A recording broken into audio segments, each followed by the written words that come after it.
Hi, this is David Gornoski, host of A Neighbor's Choice and Things Hidden podcast, as well as some of our other programs like Science and You with our chief science advisor, Dr. Yu, and our seed oil survival series that we continue to have great fun unpacking the truth of nutrition. I wanted to give you a quick little message saying we appreciate all the support that we get from our uh, monthly contributors and our one-time donation supporters. And we'd encourage all of you to go to our website, a neighborschoice.com, click on contribute, and make a monthly pledge today, whether it's $1, $5, 15, 20, 50, whatever you want to do. Doesn't matter. Just be a part of building this new media project that we've developed to empower and inform, to inspire, to kickstart a scientific renaissance, an anthropological breakthrough and reformation in the church. All these things are possible with your support right now. So make that commitment today and help us keep doing the productions that we have. Thank you.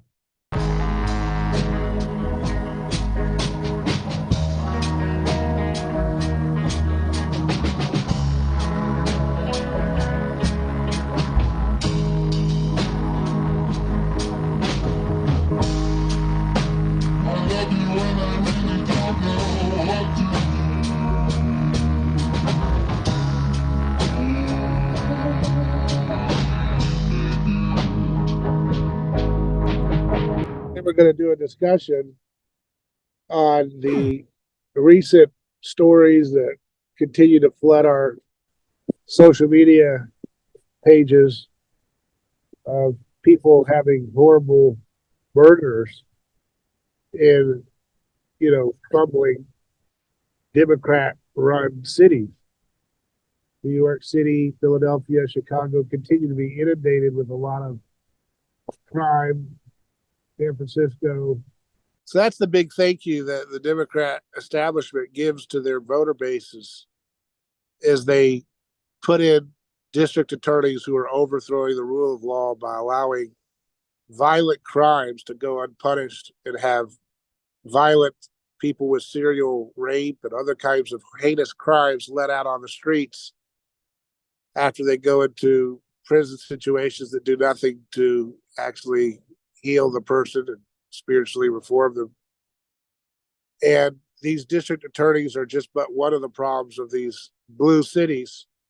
The other one being the big thank you that government and its oligarch friends are doing to them by flooding their cities even with tons and tons of refugees and overloading their welfare systems, their housing systems, their hotels, their infrastructure, food, all the different things that are getting inundated right now. But I wanted to hone in on, and sir, I think you can kind of share this one story that we've saw that's been making a lot of attention about a gentleman who's I guess a leftist, a prominent progressive activist who was brutally knifed to death in New York City.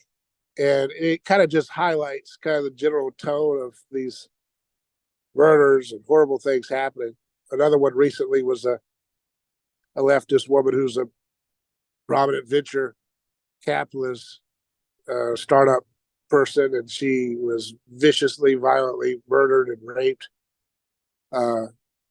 in a situation that, again, folks are highlighting as the violence is starting to kind of swing back into these predominantly wealthier white leftists and their activists who sometimes are not wealthy, who have been promoting these types of overthrow of the law and so forth in different ways. Now it's starting to kind of reap a kind of harvest of violence. And you're seeing different conservatives kind of react with glee in some cases, and or kind of that's what you get attitudes.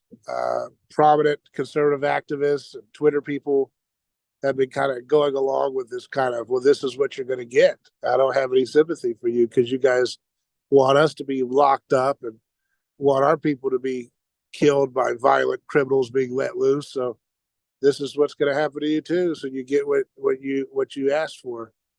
I don't think that's the right tone, but it's a complicated thing. So sir, we got a few threads and stuff. Maybe you can kind of unpack and set the frame Yeah. up for us and give your thoughts, and then we'll come back together. Well, yeah, this video went viral on Twitter, and it shows CCTV footage of Brooklyn activist Ryan Thoresen Carson getting stabbed by a violent teenager as he is walking on the pavement alongside his girlfriend, who is also a leftist activist. I think I saw a photo of her like this. She's endorsing Marxism or something on a car license plate. It's Yeah, on her car license plate. It shows like Karl Marx, and she's yeah, brandishing it. So, as you mentioned, there has been uh, a lot of reaction from both conservatives and liberals to this story, and uh, the general uh, theme within all the conservative replies is what you mentioned, is that how crime has spread even in these democrat communities, and it's spread to the extent that even the leftist activists are now feeling the consequences of the policies that they have endorsed and voted in uh, the last couple of years in their reaction towards Donald Trump. And an example of a conservative reply, which you can see here, is uh, described by Mike Chernovich. He has typed out almost in a mockery, where he's like typed out this tweet is like, "Hey, bro, just like chill out, bro. I'm on your side, bro." Like he's mimicking uh what he imagines the activist who is stabbed might say in that moment, right? yeah. Uh, and there's a reply to Mike Chernovich by this user called Normie McDonald. He's writing, "You're no better than the guy doing the murdering. I'm serious. You don't value human life at all. You just want to mock murder victims. You don't even think murder is bad." So this is another. I'm guessing this is another conservative responding to the conservatives who are mocking and celebrating this death as a kind of vindication of their sentiments. And And leftists have been pushing back on conservatives too for saying stuff yeah, like that. yes, There was as another Twitter. usual. Where Yeah. was the other tweet? Do you have that tweet there that you had that you showed me about the uh, the one talking about uh, the person who died would have wished their a killer well? Oh Do you yes, have that yes, one? yes, yes, yes. So this is from Insider Paper, and they, I'm guessing they interviewed some of the friends of this man who was stabbed, and Yeah, they're saying that the person who was murdered would feel sorry, quote unquote, for the violent teenager who stabbed him to death, and think of him as a quote victim of a broken system, unquote. So this yeah, is they're saying that this man would not be wanting justice or revenge on the person yeah, who murdered him, but rather like to see that person as a victim of like this system that they are rebelling against, or they perceive that they're rebelling against. yeah. Or So the system that in their view has systemic racism and right, systemic yeah, capitalism and systemic mental health, mistreatment and all the other things. But there was a story of those two youths that were driving over and murdered that older man who was a great friend of the community. Uh, Ran him over while he was riding a bicycle. Did you see that story? And the the family of the old man who died, who was run over by the youths that just wanted to be mean, the family said, we don't want this to be a racial thing or whatever, and we forgive the attackers. I think they said something like that. And that reminds me of other incidents in which the surviving family members of people who have been murdered by violent, heinous crimes and cities and so forth have reflected a message of we forgive them. And I've heard conservatives, so-called conservative Christians too, mock that stuff. Oh, we don't have time for that. And I think that's a spirit of Satan. We got to just say it like it is. That's a spirit of Satan that says you're going to mock a family who's forgiving their murderer. Well, if you really believe that, you really truly believe that. I understand getting caught up in the moment when you're emotionally charged up because of a murder. It's very mimetic, highly charged energy environment when you're viscerally, experiencing vicariously through the news the, kind of horror of a murder. But I understand, maybe you say something like that in the moment, but like if you say that in a sober, after a lot of thought, mocking these families who show forgiveness to the murderers of their families, I mean, you're just really repealing everything Jesus Christ is trying to introduce in the world. And the same thing goes for, when I heard that description, it reminded me, sir, of how complicated the Christian approach to the world is. It's not as easy as left versus right, is it? Because you read that tone and it says, his friends say he would have probably forgiven him or whatever. And I thought to myself, or, he wouldn't hold it against him. And I thought, that's Christian, and then, and you think about it, you say, well, why is it that the team that's so-called on the same side as George Soros is using Christian rhetoric sometimes? Well, we've talked a lot about that, about how the left more effectively imitates the aesthetic and the ethical framework of Christianity. Right. Yeah. As we have discussed many times in the past, that the left effectively imitates Christian aesthetics, and by that we mean that the left taps into our feeling for the victim, for the marginalized, and according to their narratives, the minorities and the people living in the ghettos and the slums and all of that, they are the marginalized, and Well, it doesn't. they are Well, marginalized. yeah, and uh it, uh, it doesn't matter that they conduct all of these violent crimes. That is taken as a justified reaction to them being oppressed. So that's part of the leftist narrative. You know part of it may be true, part of it may not be true, but it is the narrative that they go by, and that is that if a minority person is committing violence on the streets, then they have no right to punish that person, or even lecture that person in any way, because that person has been oppressed. And that is I believe that is what is being conveyed by the friends of this person who has been stabbed, is that uh you know justice is relative to the oppressed and the oppressor.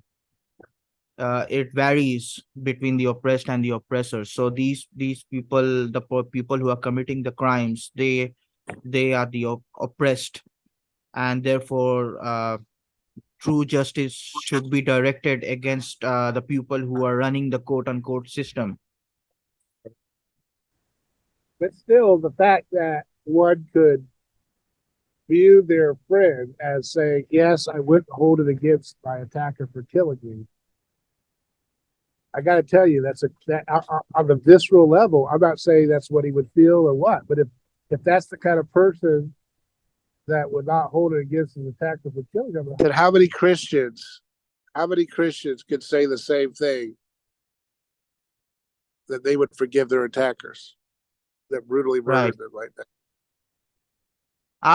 It it doesn't seem like a lot, and I guess it's like a very difficult thing. Like in my view, I would not exactly hold it against a person if they are finding it hard to forgive the people who may have killed their son or daughter, or any one of their loved ones.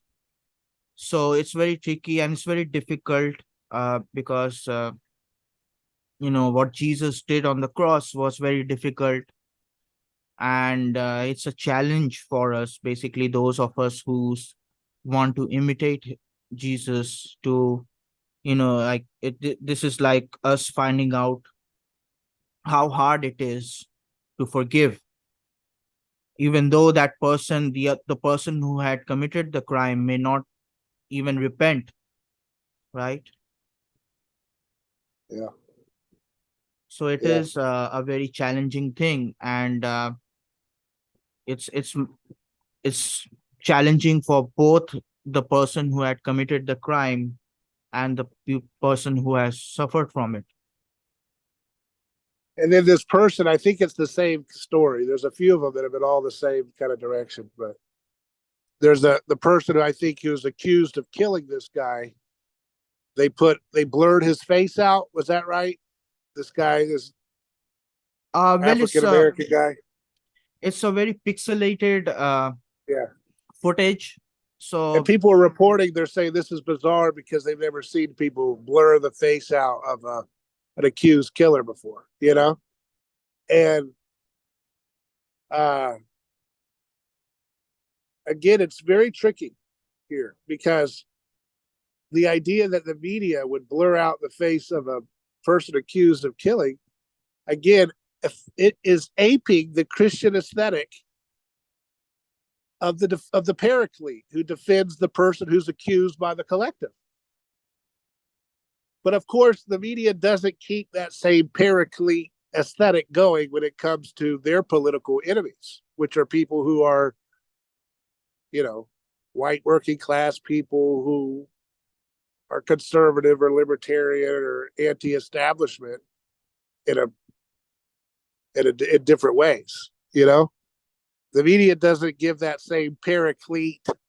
By paraclete, that means Holy Spirit. That means the defense attorney. The media does not give the same defense attorney aesthetics for a uh, person who's accused at January 6th. You know what I mean? well, that is why I believe this imitation of the Christian aesthetic by these leftists is basically selective and very arbitrary in how they apply the Christian aesthetics. And one of the ways they do it is like how you just described it. Uh, they may have compassion for a person of color who had committed crime, but they will be much more hesitant to dish out that same compassion for a person from the majority. So this is why they're still not Christian. As anthropologists, somebody can definitely point out that you know is tapping into that Christian concern for the victim, but even while doing that, it is only done selectively. It is only done towards uh, a group or a community that is perceived as being marginalized, by their own narrative, by their own worldview. So I think that is the main thing that is missing here in the leftist imitation of Christianity, is that uh, forgiveness is impossible without reconciliation. How to get communication underway again between the two races, minorities or majority, or between two political parties. That's the thing that is missing from how they are imitating Christianity. and the right is trying to call them out for their hypocrisy. But in doing so, they're becoming more and more like the left in being hypocritical about their Christian claim to virtue, right? And so the left has famously gotten used to on Twitter for many years now, laughing and mocking the death of any conservative, like Herman Cain. When he died of COVID, they were mocking this older black man. Again, like you said, he's a black man, but why is he stripped of his marginalized protection? Because he's a black man who is against their tyrannical policies. He's got some other policies he likes, Same thing for Clarence Thomas, Man is constantly dehumanized and vilified with the worst stuff, calling for his life to end and everything else. And they will be very, very gleeful in tweeting out lots of heinous stuff about him when that man dies, Clarence Thomas, the Supreme Court Justice, because he's a black man who dares to not think the way they think in their violent political frame. Not that the conservative ideology that Herman Cain and Clarence Thomas isn't any more violent. It really does have its own violent allegiances too, to warfare and surveillance state and so forth. But the lack of charity that the left has normalized in discourse for many years, mocking Rush Limbaugh's death, mocking all the COVID-19 victims who didn't take their stupid product that the government decreed with no basis in science, mocking people dying of painful suffocation deaths on ventilators and stuff, horrible stuff. Leftist people have been doing that for years. And so the right feels bullied by their hegemonic rivals, and they feel like they get to say some callous stuff as they watch crime start to come back on the left in these visible ways, like the video of this guy's death. But it's important for the right to not imitate the left in that callousness, because you become a mimetic, undifferentiated nothing. You become the exact same thing that you fight against. And the more you make exception to that, well, just this time I'm going to give them some tough love, and next time I'll be nice.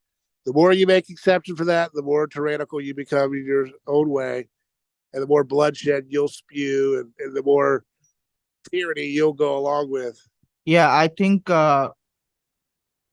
this tweet by Jeffrey Miller, which you shared with me, this is like a very poignant observation that this person makes. He writes that when someone with political views very different from yours gets killed on the streets, there's a temptation to see them mainly as a political enemy getting their comeuppance. But most murder victims leave behind grieving parents, siblings, partners, kids, friends, co-workers, and neighbors. In their everyday life, their main identity was probably more social than political. They were a part of a social network reaching out to dozens of friends and families and hundreds of acquaintances who will miss them. I think it's important to remember as social beings first and political beings second. In other words, as humans. So this is, I think, directed to both sides of the political divide. And you made a great case of how the right also imitates the left in their bitterness. Like you mentioned, the reaction to Rush Limbaugh's death. We saw how many people reacted to that. And right Look now, how hateful they are. Just look how hateful they are to people like Herman Cain and Clarence Thomas, older black men who had to go through a lot of crap to get to where they were in life, And right. yet Yeah. there's no empathy allowed for those people because they choose to support abolishing the Department of Education and all this other stuff. They don't go along with this revolutionary faith of the left and its dysgenic behavior. So because they don't go along with that religion, they're like a mob. They just turn on cue and say, to hell with you. May you die. May you rot. May you be in pain. May you suffer, and it's like, this is the spirit of the mob. That's Satan. Okay. And the right cannot succeed in beating the mob, the satanic spirit of the mob, by becoming just like it. January 6th is a great example of that. The right looked at the revolutionary mobs of the Summer of Love. They said, we're going to do our version of it. And they got Aikido ninja flipped by professional agitators for the United States government into letting loose their baser instincts into a lot of violent shenanigans. And they were also violently beaten by police too, many of them, at the Capitol. But they gave way to the madness of the crowd because they thought they could imitate the left. The left has dictator behavior, so they want a dictator. The left has the mob, so they want a mob. But the rules are not going to be the same. And so the January 6th kids and older people and so forth have received horrible sentences with no compassion, no decency. The Attorney General Garland, all he does is cry and talk about, his ancestors who were in the Holocaust as a means of changing the subject, while he puts grandmas and people with young children away for 30 years for, shenanigans that was not designed to overthrow the United States government. And Garland knows that those people were professionally agitated, but he goes back and opines about the death of ancestors in the Holocaust, like his uncles and stuff, as a means of using victim identity to somehow deny the human dignity of people whose 2-year-old and 3-year-old daughters will not be able to see their fathers until they're 30 or 40, while their fathers and mothers and stuff are stuck in prisons where they're being brutalized by the guards. And Garland loves it, but he cries when his called out on it and talks about the death of his ancestors as a victim shield, right? So the left plays this game very well, uniquely. So I understand why the right is sick and tired of the BS. I get it. But the way you beat them, you have to think better than that. You can't just go to their tactics, and accept their framework of might makes right in order to solve problems. And you have to have the human person as dignified no matter what. And you have to be able to allow for people to forgive their killers, their children's killers or whatever. You have to be allowed them to do that without mocking that. Because this country in the world is haunted by the cross, and the people in between who don't know which way to go, which is most people, they will be moved by the side that has a space for forgiving killers. Because only things which are imitations of the cross of Christ will be the ones that win in the end. You will either imitate it earnestly or in a kind of rivalrous way, and the rivalrous way will be defeated in the long term. But the rivalrous imitation of the concern for victims of the cross of Christ will have more success in the short term, which could be 50, 60, 100 years or more, in some countries, if they are challenged by people who do not respect the power of the cross in the way that people culturally associate. Does that make sense? What I'm saying is, if the right thinks they're going to succeed in beating the wickedness of the left by denigrating people for forgiving their friend or family members' killers, then the people in the middle will continue to throw the right into prison and say, we'll keep the tyrants that we have. Because at least the tyrants that we have sometimes have spaces where they allow for people to forgive their killers, even though they do it in a very fake and, like you said, almost arbitrary way. Yeah, I mean, the right really has no choice but to really dwell on what Jesus has revealed about human crowds, right? So that like we have mentioned many times in the past, that there's rarely a discussion among traditional conservatives who are religious oriented about the anthropological aspect of what Jesus did on the cross. And that is basically he had unraveled, he had unveiled the crowd and revealed it for what it is. So it's really no surprise that if you look at foreign policy news, many of these color revolutions are astroturfed. They're directed by professional provocateurs. And January 6th, that you mentioned, is a good example of a color revolution like event that happened in the United States. So crowds are often a ways of how the establishment is able to keep its sacrificial machine alive. And when they, for example, another good example is, if you look at the words of Klaus Schwab. He said that that this surveillance system, panopticon, that we will bring in, it's not us that are going to impose it on the people against their will, but the people themselves are going to demand it because of the chaotic social Yeah. uh Yeah. Yeah.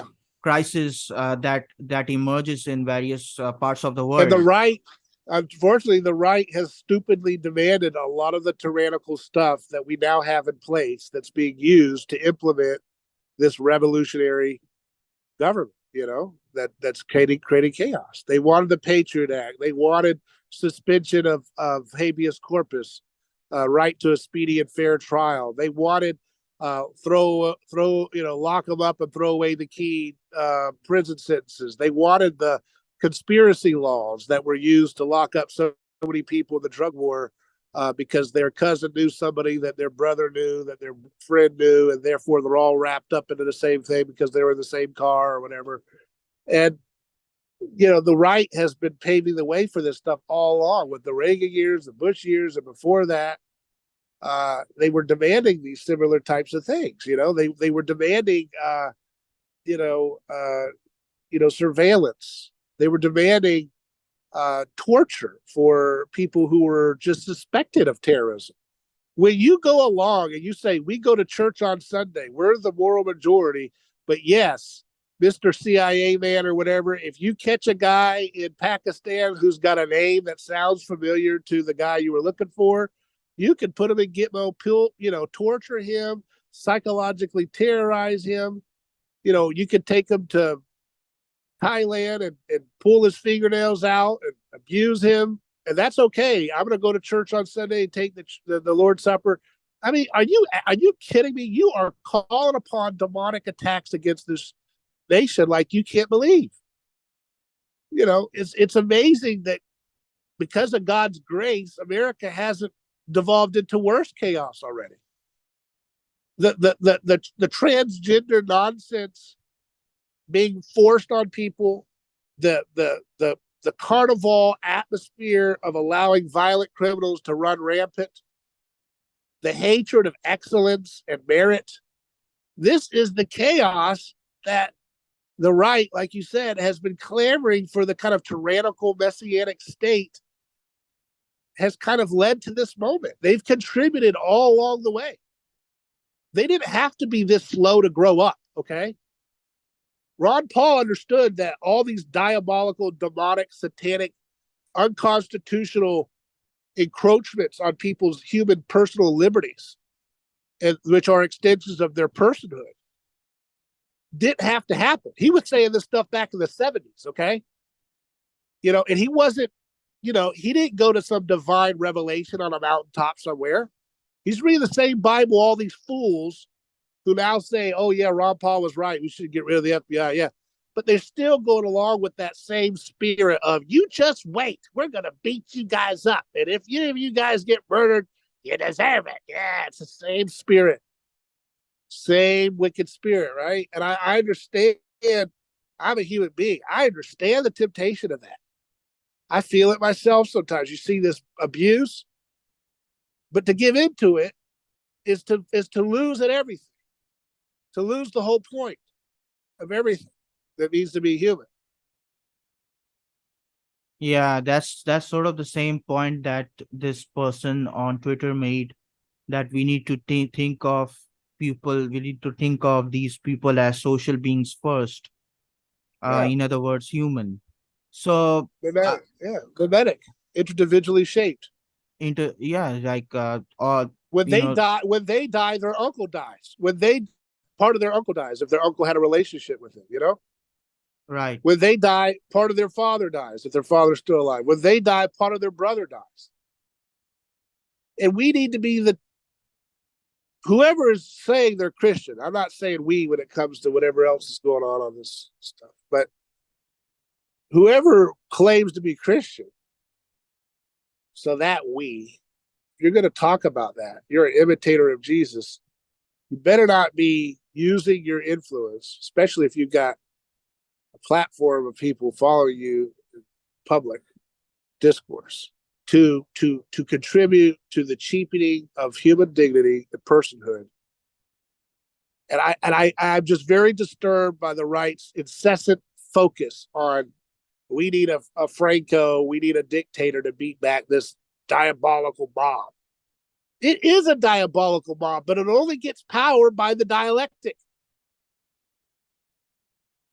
by the violence of both sides, and the inability to recognize your faults and to grow as a society and as individuals. So, all this stuff doesn't happen in a vacuum. Yes, like you And if mentioned, it's all related, it's all interlinked, right, with each other. So that's why Jesus calls the church his body. It's not something that it's not a symbol that he's using to make a point. He is basically revealing the societal nature of human beings, that we are all organs of one another. And yeah, you could not have put it much better when you said, like, when a person dies, that's a part of our uncle that's killed, when a part of ourselves, that gets killed. And even though that person may adhere to a set of beliefs that is totally opposite to our own, uh that doesn't make it any less true. Is yeah, that every person is linked to each other, and this is the nature of imitation, right? This is like we grow up imitating our parents, and slowly then we get to imitate our peers, we get to imitate our friends, and then our colleagues, and yeah, ourselves, is mostly an accumulation of all of these other people that we see. The way we talk, the way we think, even, is how we is is what we pick up from those around us, and those, even from those that we watch on TV or on the internet. And yeah. I think the emergence of social media has made that even more apparent, as how deeply interlinked we are to each one another. And that is why, the ancient method of, expelling someone for the preservation of society, something that the right wants to go back to, uh, often when they react to these news in such a manner. Uh, yeah, I Yeah, think. these people, you say, how are you going to win the left? You have to beat them, but they get real fuzzy about the details. You know what I mean? They really do. They get these, the establishment neocons, they actually come off more Christian on a surface level, right? Because they're comfortable with their position in the hierarchy as the junior partner of the Democratic, one party system. And the Republican neocon establishment, they're kind of happy to be their little junior partner and get their little corn subsidies and their little joke people they are.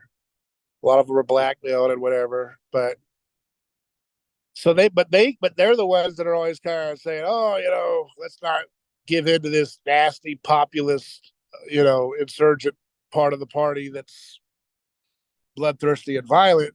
But of course, they're part of the problem too, right? They're the ones that were sublimating. They were the ones that were creating all these violent wars and, the black sites and the torture and the theft on a mass scale with trillions of dollars stolen through inflation and overthrowing countries all over the world, making a mockery of the Christian faith, using it for all kinds of horrible purposes to justify horrible things going around the world in foreign policy. So they helped kind of lead the mistake of the conservative impact in our political culture.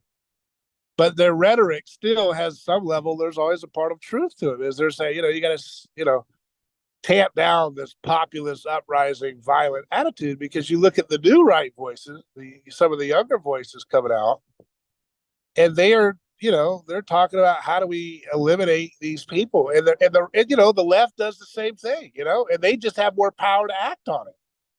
So the left is saying, and some of those, I saw one of them say, you have to send these conservatives to re-education camps and hard labor, a lot of violent things that they've been doing too. The COVID, bioweapon that they gaslit people about what was going on with that. I mean, that's pretty horrible, heinous stuff, to say the least. No accountability, no justice. So I understand people are angry, but we can't lose sight of the primacy of the human person in all of this. The primacy of the human person as it relates to our judgments and discernments towards our neighbor, politically and socially and culturally. So that was the general gist that I wanted to emphasize here in this latest scandal, is that, there's two wrongs don't make a right is always the cliche, but it's true. And just we're not going to have any chance of having a decent society maintain itself if we're going to lose sight of the human person. And that includes people who look differently as well as think differently and act differently. And, we have to be able to keep personhood as the principle. And it's, what I'm saying is not just a pie in the sky thing. It's actually the pragmatic defensive posture to take when you're trying to stop tyranny from taking hold of a country, right, sir? Is that the more snarling rhetoric, like you were saying, like these empires feed off of the crowd, right? The crowd is what they use to justify beatdowns and violence even harder, right? So when you don't play into that, even on a rhetorical level, you're denying them the food that they need to feed off of for their power.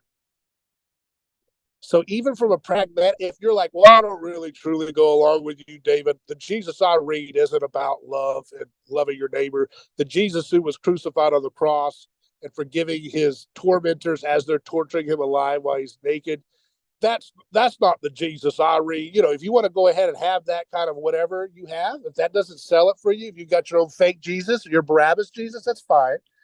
But maybe even if you hold on to your little Barabbas Jesus, you would still have the sense to listen to what I'm telling you when I say to you that from a pragmatic defensive standpoint, if you want to maintain your liberties, not feeding into that violent spirit rhetorically and callously, mimicking, because whenever you do that, when people go give way to that and say, this guy had it coming to him, you all deserve it and all this stuff, lots of people are going to feed into that energy that you just put out there. And they're going to go into different directions and worse directions and everything else. And then that feeds and feeds and feeds. So don't feed into that machine. You got to feel that way. Go find a healthy direction for your frustration that takes that energy in a healthy, pro-social way. Because let me tell you, that January 6th thing is a classic example. Now they're calling Trump supporters, MAGA extremists.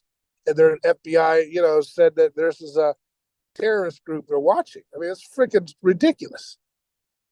But you know what? A lot of this stuff would have been stopped if they had not done that January 6th imitation of leftist mobs.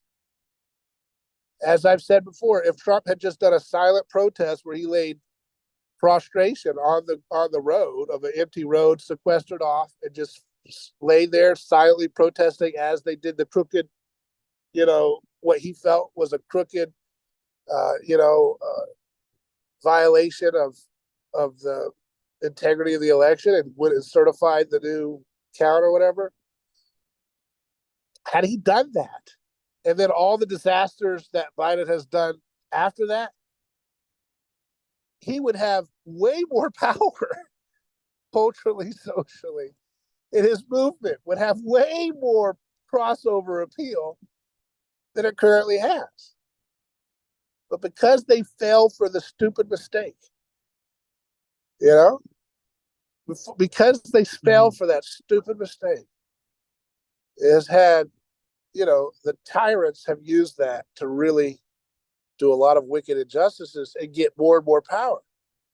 Because now they treat that January 6th thing like this, their new little 9/11 they've cobbled together, and they've created that we can expand our powers and put the Capitol Police branches at every different states and stuff. And we can have FBI investigate this group and that group and this group and that group, because they create these spectacles that kind of create this hypnotic trance of fear or whatever from people who are still affected by their media organs. And then it just lulls them into sleep. I mean, what would those media organs have done to spin a Trump silent protest with no mob called for anger, just silently laying prostrate with his suit on in the road? What would those dumb, babbling CNN talking head state organs at Fox News and CNN, what would they have said? They would have said a lot of babbling stuff, but they would be, I guarantee you, with that level of Aikido, social Aikido, Christ style, I guarantee you they'd be sputtering around. You would never believe how much sputtering those empty robot talking heads would be sputtering, spitting and sputtering, trying to figure out how to get their framing right of that scene. They'd be terrified. They'd be utterly terrified, because that's power. Power made perfect in weakness. See, if you don't know who you're dealing with Christ, you're woefully ill prepared to do anything about the world. Sorry. But see, that just shows you how far removed from Christ these spirits of these politics really becomes. Because if they had done that, how much more power would they have right now? If everything had happened the same way, that Biden was going to do all these ridiculous policies and all these continuations of things and so forth. Now Trump, with all the mistakes he had made in his administration with COVID and all that stuff, spending, he still, because of how much our culture imagination is controlled by Christianity's presence, the aesthetic of Christianity, the ethic of Christianity, that a silent, nonviolent protest like that would have sparked such more goodwill. And Garland and all those types of people would still be trying to whip up, oh, these guys are extremists, and they may have come up with other, incidents to try to frame the movement, but it would just be so much weaker. They would have lost, they would be in such a weaker position to enact their tyrannical behavior, because that type of performance art would have been ingrained into all those puppets the people who watch the puppet media still and believe it, they would have been exposed to that kind of powerful, visceral performance art that's Christ haunted, or Christ, imbuing in that scene. And for someone that talks as much as Trump to have a moment of silent protest like that would have spoken 10,000 times more volume because of how much he talks. So again, just having someone who's an, intelligent Christian understand what's going on could have saved his with all the errors and all the lack of Christian, virtue and voluntarism and all the things that, we could talk about Trump's administration. If you just wanted to have a pragmatic fix culturally of that dynamic, that you could have done that one move, and it would have taken a lot more power culturally in the anti-establishment's direction. But that happens. There's opportunities to do that nonviolent approach for so many different things, and yet we're playing with fools who say they love Jesus and chase after false idols, pillows, and stuff. So I appreciate your time, sir. Oh yeah, pleasure to be here.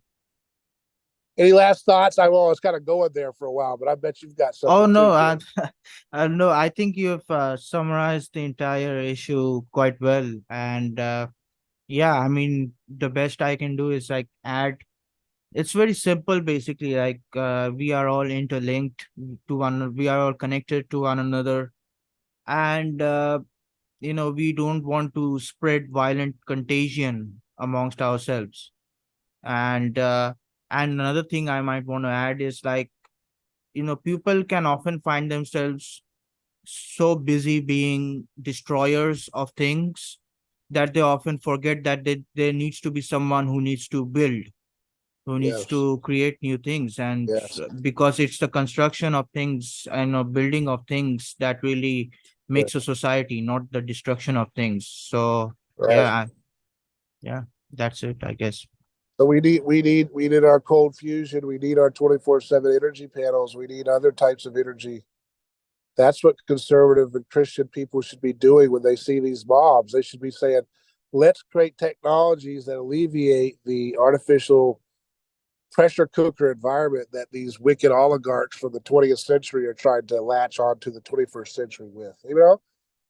You're totally right. It's build stuff. Yeah, I mean, like And, this and like is Mhm. mental health issues. Why is those people so mentally unwell in the cities?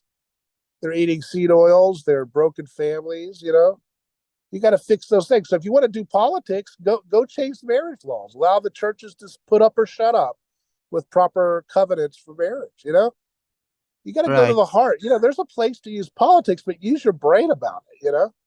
Playing along with these endless charades is a waste of time. There's specific things you could do in politics, like laser strike, policy changes that would be absolutely devastating to the forces of evil and very exhilarating for people who mean to do well and peace and love. So, Yeah, yeah, exactly. well, I appreciate your time. And for folks who want to continue to follow us at A Neighbor's Choice, go to aneighborschoice.com. And if you want to reach out with a question or feedback or a guest suggestion, you can do so by emailing us hello@aneighborschoice.com. I'm David Gornoski. Godspeed.